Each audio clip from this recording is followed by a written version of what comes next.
देश बूढ़ी होती जनसंख्या वाले राष्ट्र बन रहे हैं।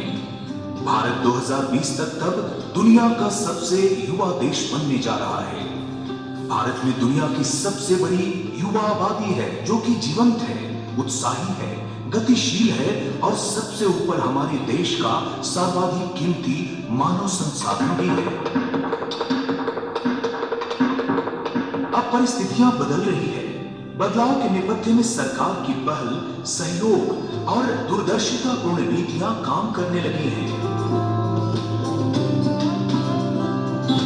स्टार्टअप इंडिया, स्टैंडअप इंडिया, कौशल भारत निर्माण सहित बीसियों ऐसी योजनाएं हैं जो देश के पास उपलब्ध इस अद्भुत संसाधन की ऊर्जा और महत्वाकांक्षाओं की उड़ान को पंख दे रही है। आज की तारीख में भारत में डिजिटल वातावरण ने युवाओं को अधिक संगठित तरीके से बढ़ने की प्रेरणा दी है।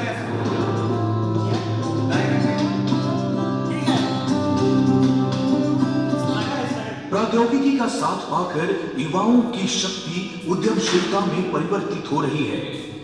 युवा सिर्फ रोजगार के लिए ही नहीं, बल्कि स्वांग सुखाए और राष्ट्र निर्माण की भावना से आगामी पीढ़ी की पौध को शिक्षा की रसधारा से भी सींच रहे हैं।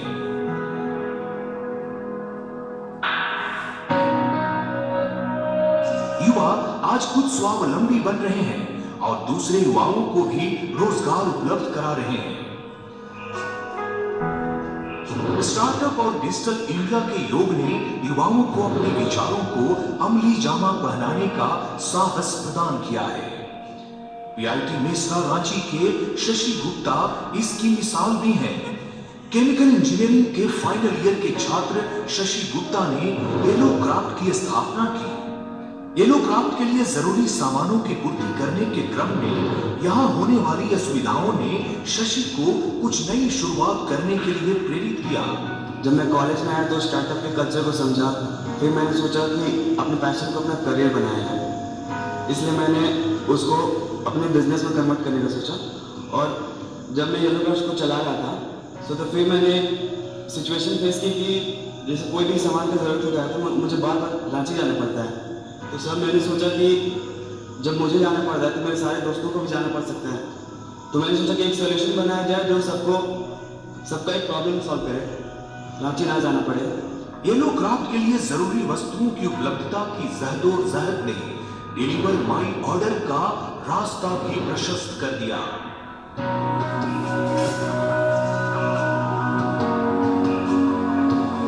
So that's why I created a delivermyorders.in where everyone can order what they need.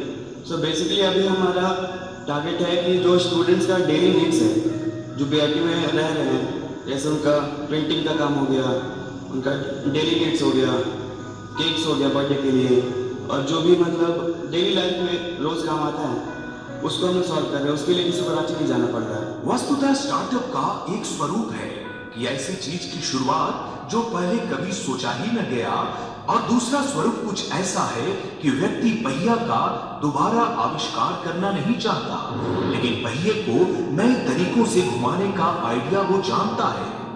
Shashi ने स्टार्टअप के दूसरे स्वरूप को अपनाया है। आज की तारीख में बीसियों कंपनियां उत्पाद और उपभोक्ताओं के बीच की कड़ी बन गई हैं। फिर डिलीवर माई ऑर्डर अलग कैसे है? डिलीवर माई ऑर्डर्स उपभोक्ता को आवश्यकता और बजट के हिसाब से बदलाव की सुविधा प्रदान करता है, जो कि इसे दूसरों से अलग बनाता है। तो जिस भी कैटेगरी का सामान चाहिए होता है वो उसको सिलेक्ट करके ऑर्डर प्लेस करता है। हमारे पास जैसे वहाँ से ऑर्डर प्लेस होता है हमारे पास नोटिफिकेशन आता है, हमारे टीम मेंबर्स उसको कंफर्म करते हैं कॉल करके कस्टमर को, फिर वो हमारे नेक्स्ट स्टेज पे फॉरवर्ड हो जाता है। फिर वहाँ से हमारा एक टीम मेंबर वहाँ से शॉपिंग करता है, फिर वहाँ से हमारा डिलीवरी बॉय लेके हॉस्टल तक आ जाता है, फिर हम लोग को जाके डिलीवरी दे देते हैं। शशि की टीम में आकाश और अभिजीत जैसे साथी भी हैं जो व्यवसाय और प्रौद्योगिकी की बारीकियों को समझते हैं। इस टीम में हम हैं और एंड्रॉयड एप्लीकेशन डेवलपर है, जो भी एंड्रॉयड ऐप क्रिएट हो रहा है। तो बेसिकली लाइक किसी भी स्टार्टअप या किसी भी आइडिया को इम्प्लीमेंट करना है तो स्टार्टिंग में अगर उसे फ़ोन से हैंडल किया जा सकता है, बट अगर ये ऑनलाइन हो जाए तो काफ़ी लोगों के पास पहुंच सकता है और काफ़ी अच्छा स्प्रेड कर सकता है। अभिजीत देश के भूगोल की सीमाओं के पार अपने प्रयासों का क्षितिज भी देखते हैं। हम लोग इस तरह से सोच रहे हैं, इम्प्लीमेंट करने की कोशिश कर रहे हैं। हम लोग चाहते हैं कि इसे हमें बहुत ऊपर स्केल पे लेके जाएं। छोटे स्केल के लिए कोई करना नहीं चाहता। 1 साल बाद हम BIT से निकल जाएंगे। अगर हम 1 साल में मतलब अगर अच्छा ना कर पाए, जितना भी इम्प्रूव कर पाए, उसको और ऊपर ले जाने के लिए मेहनत करेंगे ताकि हम लोग का ब्रांड नेशनल ब्रांड बन सके। विचारों का ही यह प्रस्फुटन है जहां सरकार की पहल और प्रयासों को अमली जामा पहनाने में लगे हैं। वहीं जमशेदपुर के केरुआ डुंगरी पंचायत के तहत आदिवासी बस्ती छोटा तालसा के युवाओं ने शिक्षा के प्रचार प्रसार को एक नया आयाम प्रदान किया है।